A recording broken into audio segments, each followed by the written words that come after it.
बात संस्कारों की हो रही है और इसीलिए हो रही है क्योंकि दो पार्टी के दो बड़े राजनीतिक पुरोधा बीमार हैं। एक तरफ सपा के आजम खान है, दूसरी तरफ बीजेपी के कल्याण सिंह।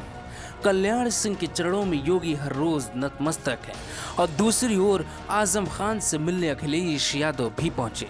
लेकिन एक सवाल हमें प्रतापगढ़ ले जाता है, वो सवाल जो 90 के दशक में एक नौजवान रघुराज प्रताप सिंह को कुंडा का राजा भैया बना देता है।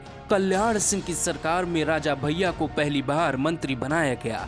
तब राजा भैया ने कई बार ये दावा किया था कि कल्याण सिंह उनके राजनीतिक गुरु हैं। लेकिन जब गुरु अस्पताल में जिंदगी और मौत की लकीर में फंसा हो तो शिष्य उनसे मिलने, उनका हाल चाल लेने क्यों नहीं पहुंचा।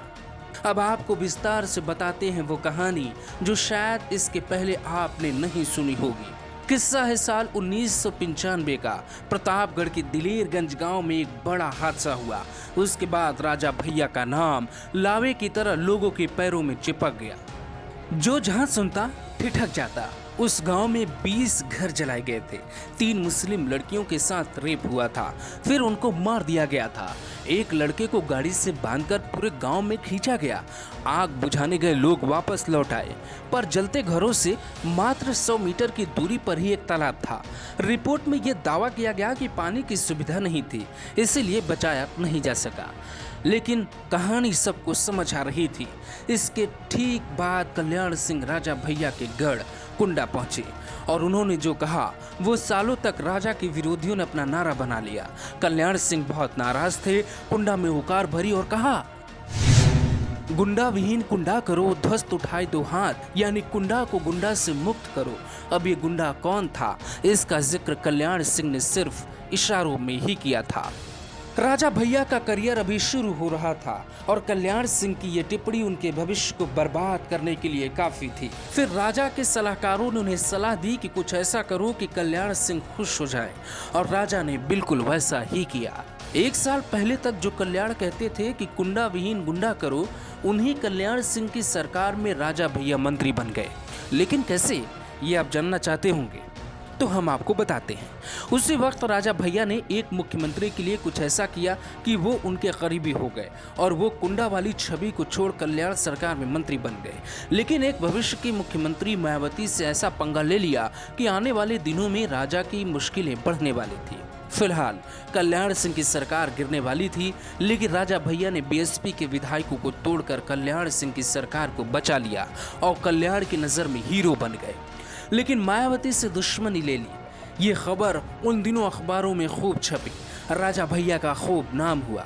जो कल्याण राजा भैया को इशारों में गुंडा कहकर आए थे, 1 साल में ही उन्होंने राजा भैया को सरकार बचाने का इनाम देते हुए अपनी सरकार में मंत्री बना दिया।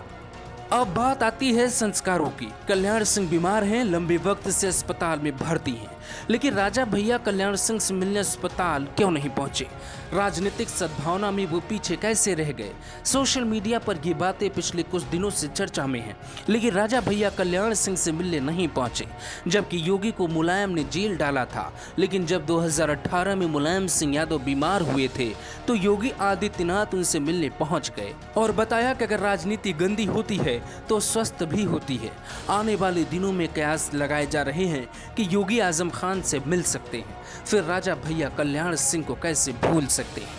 अगर कल्याण सिंह की सरकार को बचा राजा उनके करीबी बने तो कल्याण सिंह ने उन्हें माफ कर एक नया राजनीतिक जीवन भी दिया। मंत्री बनने के बाद राजा भैया का कद प्रतापगढ़ से निकलकर लखनऊ के रास्ते पूरे उत्तर प्रदेश में छा गया। लेकिन ना तो अब कल्याण सिंह राजनीति में एक्टिव हैं और ना ही वो किस्सा ज्यादातर लोगों को याद है। ऐसे में कल्याण सिंह को भूल जाना राजा भैया की एक चूक हो सकती है, लेकिन राजनीति में इसका संदेश अधूरा ही जाएगा।